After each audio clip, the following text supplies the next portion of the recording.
Hi everyone, so welcome back, and today I'm going to be taking you through the basics of making a body butter or cream. There are of course like a number of ways that you can make a body butter, but the most basic thing that you have to know is that we're mixing together oils and waters in a blender to come up with this beautiful, smooth, whipped cream that you can use on your face or your body. Now, where I live, it's extremely dry mostly all year round. So in the summer it's pretty dry, and in the winter it's even more dry. And I am a naturally very dry person as well. So I will use this body butter on my face as well.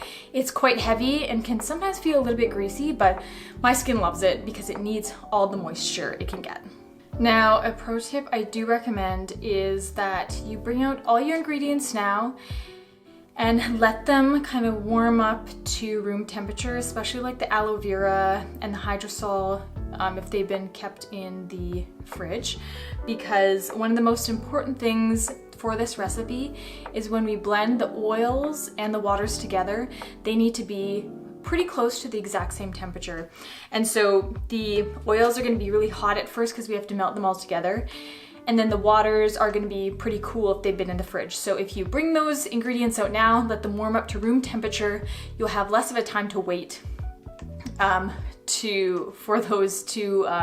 the oil and the water phase to come closer to room temperature so that we can blend them together.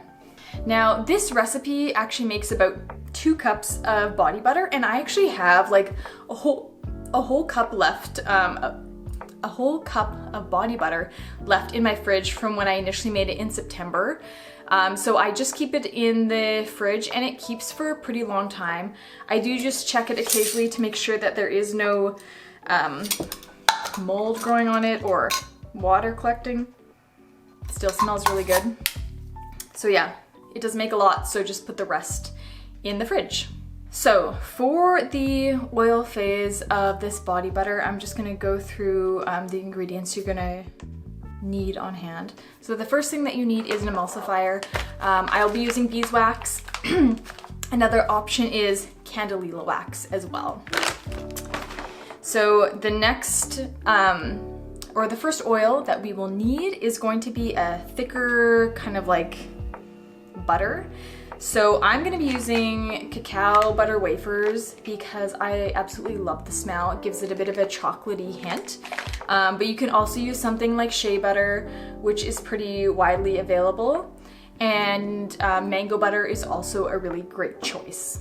So these are all going to be like really soothing and hydrating to the skin because they are a little bit heavier. And they're all pretty rich in vitamin E as well. So the next oil that you're gonna use is where you really have a plethora of choices to choose from. So this is gonna be your carrier oil. It's gonna be a little bit lighter, and yeah, so lots of choices. So you can use something like rice bran, which is more hypoallergenic. It's really gentle. It's a good choice for like even babies and kids as well. And especially like if you do have skin that can get easily irritated. Another great choice is jojoba oil, and this oil is compositionally similar to our own sebum, so it's a really great choice to use. Just feels really good on the skin. There's other oils that you can use as well.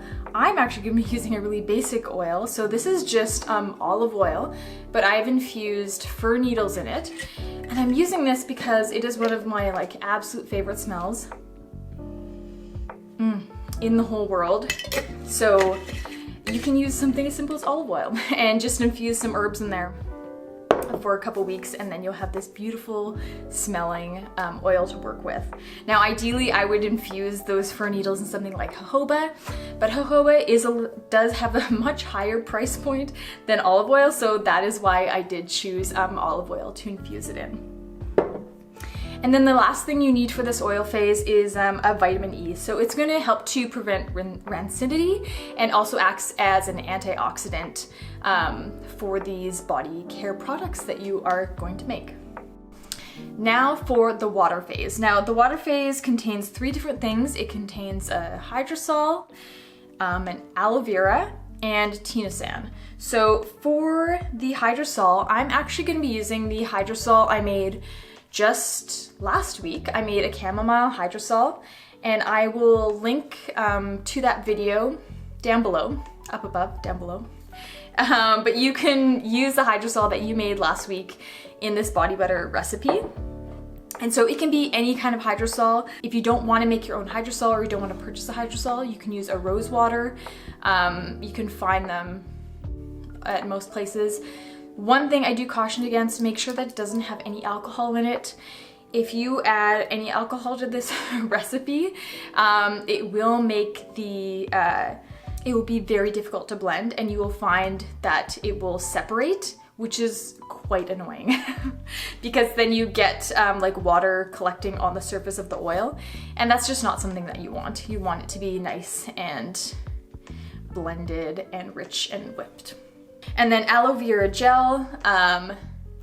Also, make sure that when you're picking it up, if you are picking it up at a drugstore rather than a health food store, make sure that it does not have any other added ingredients to it, like an alcohol that acts as a preservative. I got all of this stuff at a local health food store, and this just contains the inner fillet of the aloe vera plant. It does not contain anything else. Oh, I mean, it does contain like carrageenan and citric acid as preservatives because it is shelf stable, but make sure it doesn't have any alcohol in it. And then the last thing here that we are going to put in is the Tinosan. It's a natural preservative, it's antimicrobial. You're only gonna be putting a few drops into it. If you don't have Tinosan or can't find it, it's fine. Vitamin E also acts similarly to Tinosan. It acts to help prevent acidity and acts as an antioxidant to keep it fresh for a longer period of time. So if you don't have Tinosan, that's fine too. The last thing that you're gonna need for this recipe is some kind of essential oil if you choose to use it. And we're just gonna be adding in, let's see, 5 to 10 drops per 2-ounce jar, or 25 to 40 drops per 24-ounce jar. So again, this is completely optional. You do not have to put essential oils in it. I sometimes leave essential oils out completely because this oil is quite fragrant, but it's totally up to you. And for essential oils, you know, you can go buck wild. Whatever smell combination you would like, or just leave it plain and it will also be delightful. Here we are in the kitchen, and I have all my oil phase stuff ready to go. I already turned the stove on and I have the water heating up. Now, quick note, I do not have a double boiler, so all I'm gonna use is just a Pyrex measuring cup inside a pot with hot water, and that will be my makeshift double boiler. So first off, we're just gonna measure out the beeswax. Now, depending on like what form of beeswax you have, will depend on how you can measure it out. So this stuff, so they do require 3 tablespoons of beeswax. If you have the little pellets, it's easy to just like measure out 3 tablespoons. But these ones are the little pucks, so I do have to cut them. And I just have like a simple little kitchen scale here. So we're just gonna weigh that out. I have 31 grams. We're gonna throw that into the Pyrex bowl. Next we need is the heavier butter. So I have the cacao wafers. Oh, they smell so good. Wow. You need 1/3 of a cup. So I'm gonna be a little bit generous because the wafers don't fill all the cracks evenly. And I don't mind if my body butter is a little bit thicker. So I'm also gonna just throw that. Oops. So that's 1/3 of a cup. And then for your carrier oil, so remember mine was just that olive oil, the fir infused olive oil. 3/4 of a cup. So we're just gonna pour that in like that. And pour that in there. Ooh yeah. If you have a spatula, scrape that out. And then our last thing is the vitamin E, which is going to be 1/4 teaspoon. So I'm just going to squirt it right into here. And then that's going in the little Pyrex measuring cup as well. I'm going to use my finger. This is not sanitary, but it's for my own use, so I don't care. So we have that all set, and that's gonna melt on the stove for a few minutes, and I'll come back when it's all melted.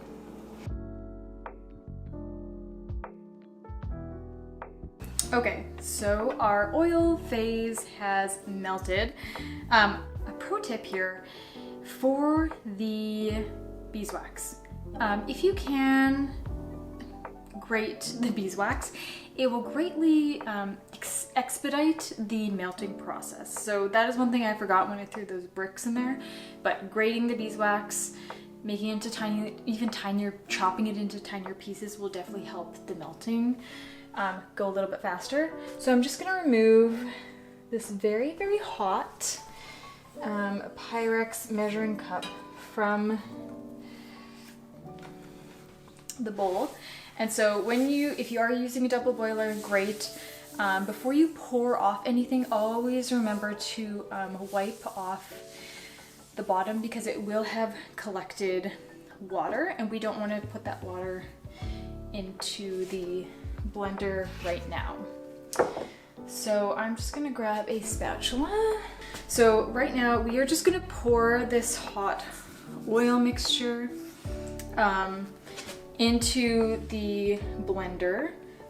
If you don't feel comfortable with that, because it is hot oil, you can just let it cool in the double boiler or in whatever vessel you have. It'll just take a little bit longer to cool, because remember, we are trying to get it down to room temperature so that we can mix the water phase in with it. So pouring it into the blender will help to cool it a little bit. So we're just gonna pour it in here.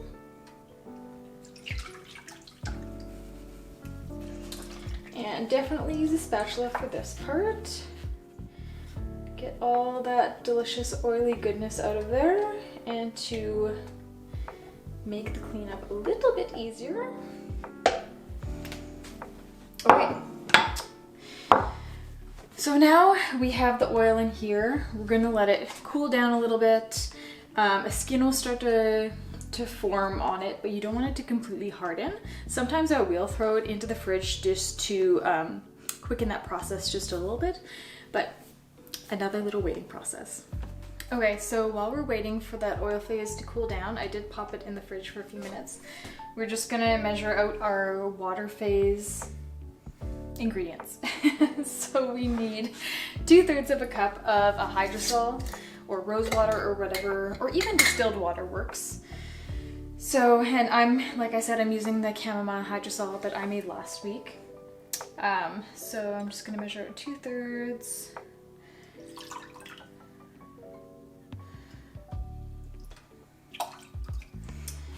And then we need 1/3 of aloe vera.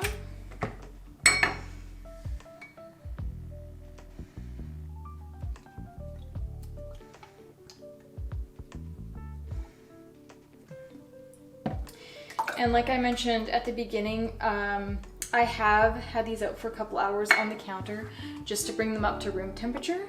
So we have, again, less of a waiting time to bring both the oil phase and this water phase up to room temperature. And then we're going to grab, then this is the preservative, the Tinosan. You don't have to put it in, but I'm going to, oh God. That is completely empty. Good to know. So I'm out of Tinosan, so I will not be putting any in here. If I was, I would be putting about 8 to 10 drops, and that will finish off our water phase. So when the oil phase cools down, we'll add the water phase to it in the blender, and we will be good to go.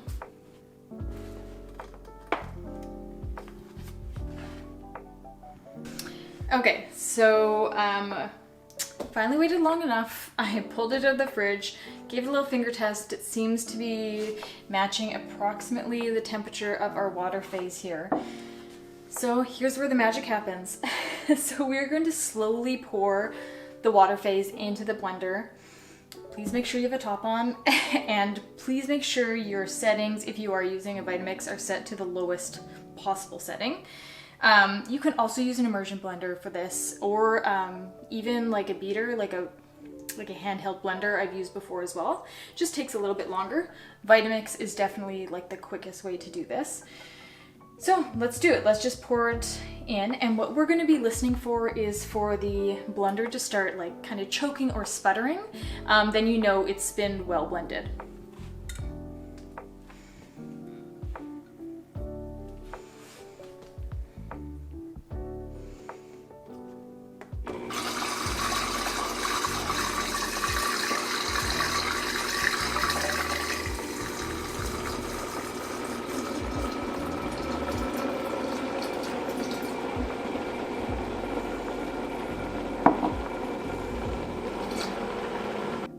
Experienced that before. Okay, we have our body butter. I did forget to mention, put it on high when you're blending first, because you just want it on the highest possible setting when you're blending it. Put it on high, you pour the water phase in, and it blends up right away. If it's any lower, it'll just take a really long time to emulsify, and it might separate out a bit. So just put it on high, blend it together, and you've got this beautiful body butter now ready. So now we have our finished body butter. I just like to put them in these little mason jars. They work perfectly. They're pretty affordable. And now you can wrap them, put a little ribbon around them, and give them to someone for their birthday or for a festive occasion coming up. Whatever you like, or you can hoard it all for yourself, because you know, I for one can never get enough body butter. Okay, so thank you again for watching this video. And as usual, if you have any questions or comments, please leave them down below. I'm happy to answer them, or any kind of like troubleshooting questions. And yeah, like, subscribe if you enjoyed this. And until then, I will see you in the next video. Bye.